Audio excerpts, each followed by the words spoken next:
Hi there, I'm Shanelle Kaul, and this is the Uplift. We have a great show for you today and a great cast of characters, including these. A nurse described as a saint reunites with one of her first patients who says she's more like his guardian angel.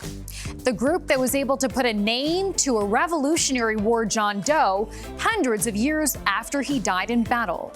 The men and women working to weave American history every day, literally. The police canines that started out in the community as loyal pups to a cancer survivor. And we have 3 inspiring stories from David Begnaud shared by viewers just like you. All of that and more heartwarming news. You're watching The Uplift.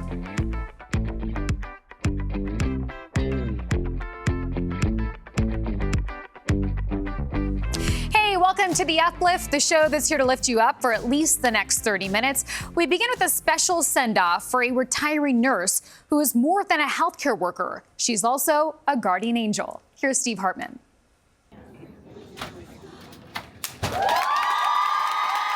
When Wynola Wayne walked out of work for the last time after 58 years as a nurse, you could tell this was no ordinary retirement send-off.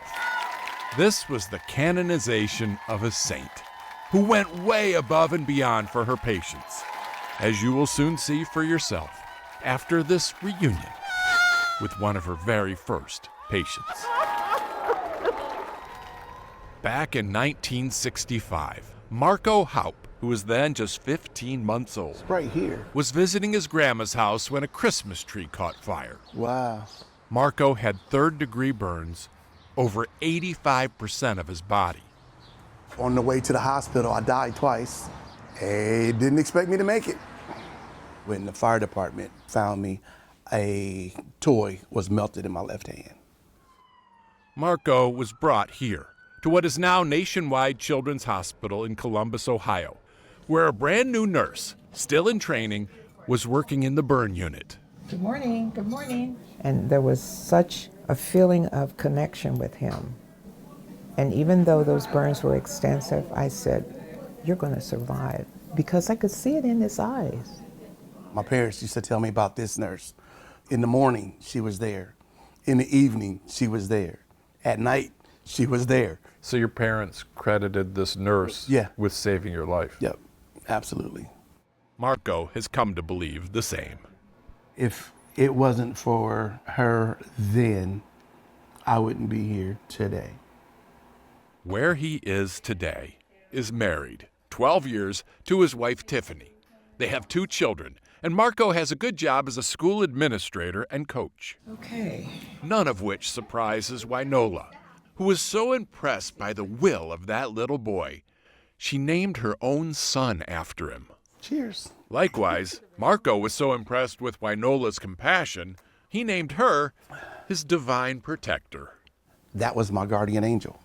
She fought for me while I didn't know how to fight. She would not give up. After a 5-minute standing ovation, Marco escorted Wynola out of the building. And although she is now retired as a nurse, Marco says she will always retain her other title. You're an angel. Steve Hartman. You're an angel. On the road in Columbus, Ohio. Coming up, a Revolutionary War John Doe who was known simply as 9B. He finally gets a name hundreds of years later thanks to the hard work of a dedicated team.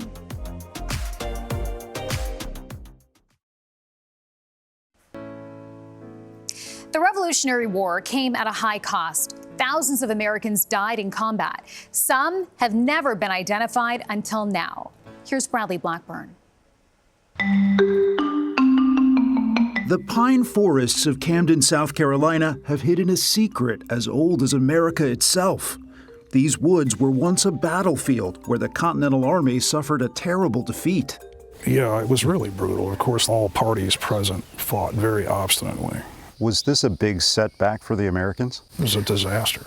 Battlefield archaeologists Jim Legg and Steve Smith have been studying this site for decades, but a few years ago they made a discovery they never expected. You were genuinely surprised. Oh, yeah. We had no clue. They found sets of remains buried in shallow graves, just inches into the sandy soil. His head was here, right where the flags are. Metal buttons suggested some were Continental soldiers, but there were no other clues about who they were. Remains were given numbers instead of names, like 9B. The bones were weathered white where they had been sticking out of the ground because the individual was buried about 8 inches deep. That's just kind of stunning. You know, it's like, whoa. The Battle of Camden on August 16, 1780 is in the history books and Hollywood movies. This battle was over before it began. Some 2,000 Continental soldiers were killed, wounded, or captured. When men never returned home, their families could only assume their fate. Begnaud! But centuries after their deaths, an explosion in DNA technology is changing what's possible. When we met a year ago, you knew this person as 9B. Now you have a name. We have a name. Allison Peacock is a genetic genealogist who uses DNA and family trees to identify remains. How certain are you that you have the right person? Pretty darn certain. We have 3 different types of DNA that prove it, and we have a life story that fits with the circumstances that we've uncovered. We met in Maryland, where centuries ago a young man, maybe just 13 years old, left home to go to war. His name was John Pumphrey. Private John Pumphrey. Private John Pumphrey. How does it feel just to be able to say the name? Well, I have goosebumps on my arms. The Pumphrey family has deep Maryland roots. They own sawmills and real estate. A Pumphrey once lived in this historic house. We thought, why would a young man from a prominent family, why would he go to war, you know, as a young teenager? Court records suggest the family's estate was lost in a dispute after John Pumphrey's father died. You think that John Pumphrey, when he was just 13, may have enlisted in part because he needed the money? He probably did. Just a teenager that enlisted for 2 new shirts, a pair of shoes, and some money, you know, and meals. I'm sure he just was building a new life for himself. With the 7th Maryland Regiment, he likely marched more than 1,000 miles, fighting in battles with General Washington in New Jersey and Pennsylvania. The paper trail actually includes John Pumphrey's re-enlistment. He signed with an X because he never learned to read. I think it's a gift to the whole country to know his story. To find out that we do have a young man that sacrificed his life for the development of our country is amazing, absolutely amazing. The story is personal for Pam Donahue and her sisters, Karen Pumphrey Etchison and Nancy Pumphrey White. Their DNA helped link John Pumphrey's bones back to his family tree. Out of all of the soldiers and bodies left behind and stuff, he's that one, and he's been identified as our 4th great uncle. Is this a proud day for the Pumphrey family? Absolutely. Oh, yes. Oh, very much so. yeah. In June, members of the extended family came together to hear his story, to give the ultimate sacrifice, and say his name for the first time in centuries. John Pumphrey. John Pumphrey. John Pumphrey. The Pumphrey family cemetery is not far away, where stones mark the graves of generations. The people buried here may have been missing him when he disappeared. Absolutely. Absolutely. Yeah. His remains will stay in South Carolina, where he and the other soldiers discovered received a full military burial in 2023. The tombstones still marked unknown. And soon John's name will be on there. Yes. A mystery solved for a young warrior. Our very first patriots who gave the ultimate. I see a little bit of mist in your eyes, even thinking about it. Yeah. Why is that? To have that commitment to your country and to your freedom and your rights, and soon thereafter lose your life for it. Once that generation passed, many people never knew anything about him until now. Coming up, meet the men and women working every single day to weave American history, literally. Plus, the police canines started out in a very different role as the loyal companions of a cancer survivor.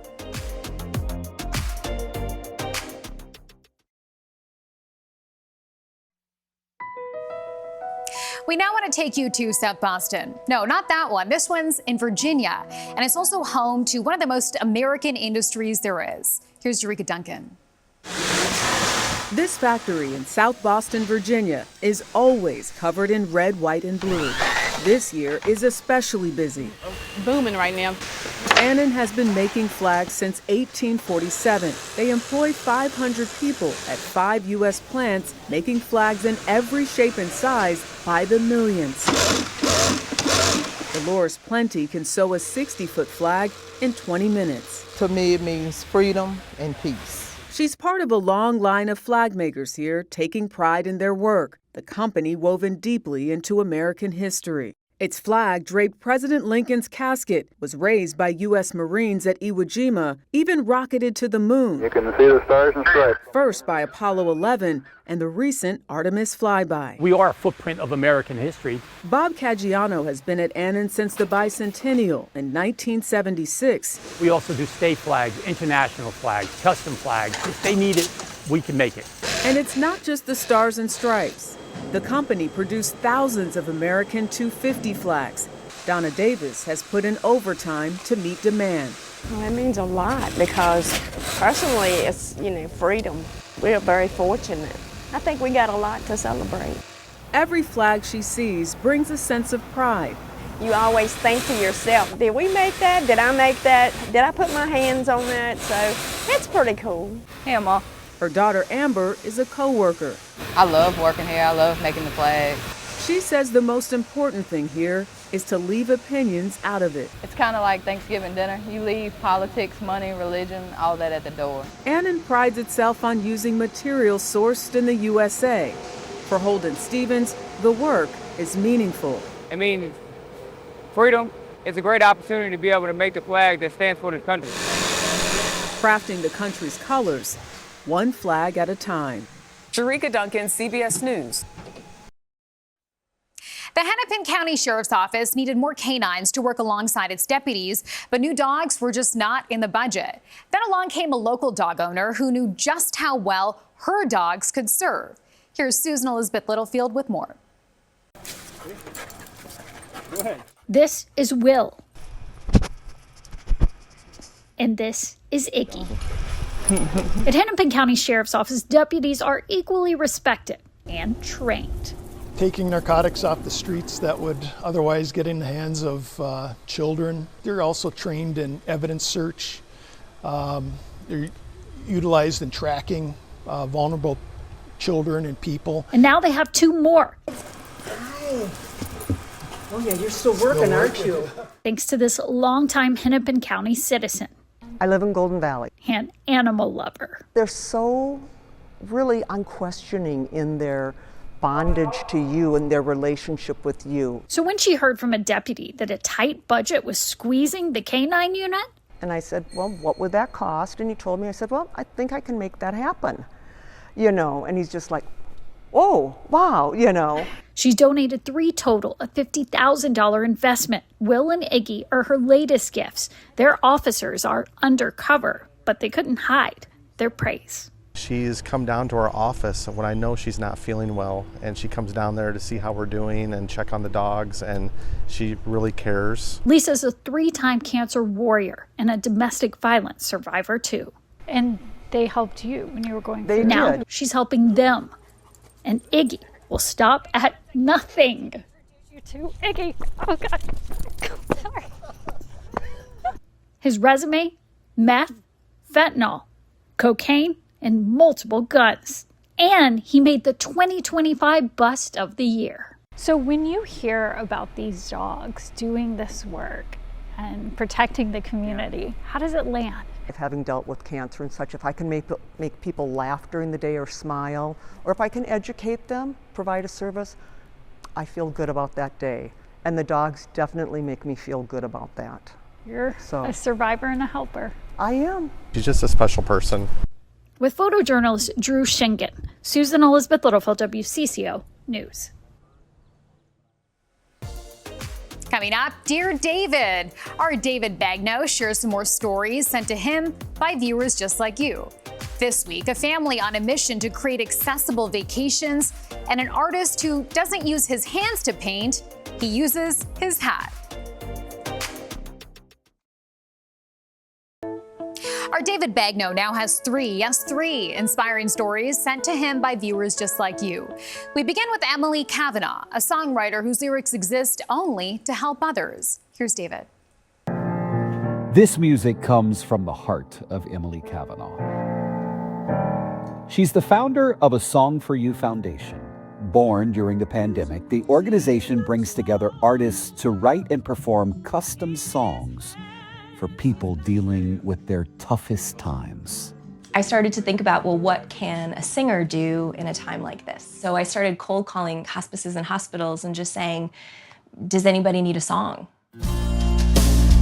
Since then, Emily's team has been recruited to record hundreds of original works. So I will stand beside you if it comes in the night. That includes Luke Morris, who received this song before he died from colon cancer in 2020. And I just want to say thank you.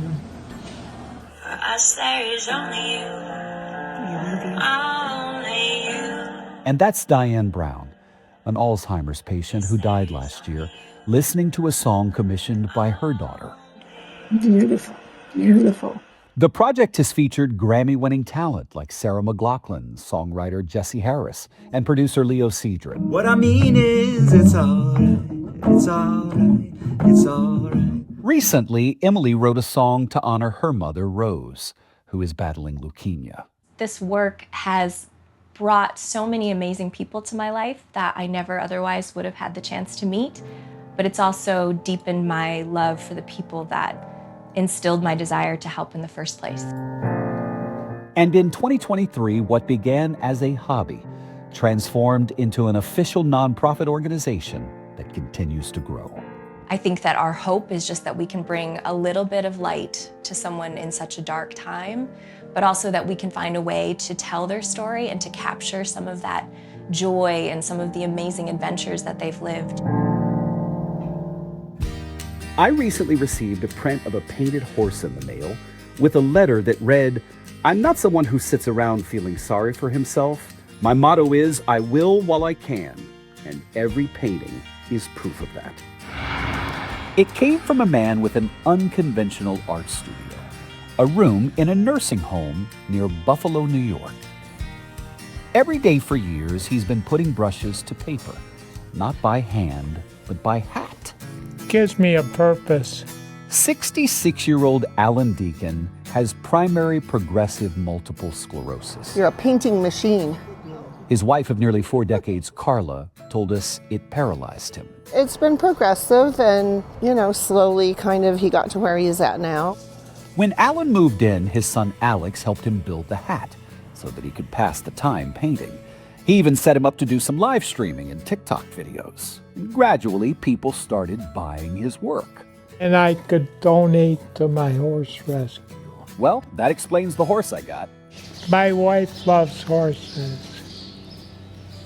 And I love her. The Deacons have long operated a horse rescue called Phoenix Rising. Last year, Alan's art sales brought in nearly $10,000 for the nonprofit. All the money I raise goes to my wife. It doesn't go to your wife. They help pay for hay and grain and bedding and vet care for the horses. Alan believes we can always make the best of our circumstances. I want them to see that if he can do it, I can do it. For the Perso family, right at the picture. Getting the whole crew anywhere in one piece is a tall order. Their youngest son, Aiden, uses a wheelchair due to a condition called arthrogryposis. Dear David, Kristen wrote to me about the hurdles her family faces trying to make memories together, away from home or doctor's offices. we began dreaming about finding a way for families like ours to be able to provide a no-cost vacation stay for families who had adopted, fostered, or have children living with a disability. After a rare family trip to Washington, D.C., Kristen decided to make her dream a reality with Cherry Blossom Vacations. We're partnering with vacation home owners who very generously donate time at their vacation homes. They give us up to a week's stay. Kristen matches as many families as she can with vacation homes that best fit their needs. It's a huge help for moms like Lindsay Gasparo. Everything would be great, but it could be a 3-inch concrete curb that doesn't allow you to get into the building.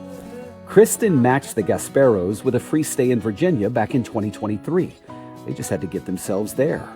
It fills my heart, like when I feel like I did something as a mom, and then the fact that another mom did this for me with Kristen, the first word that comes to my mind is selfless.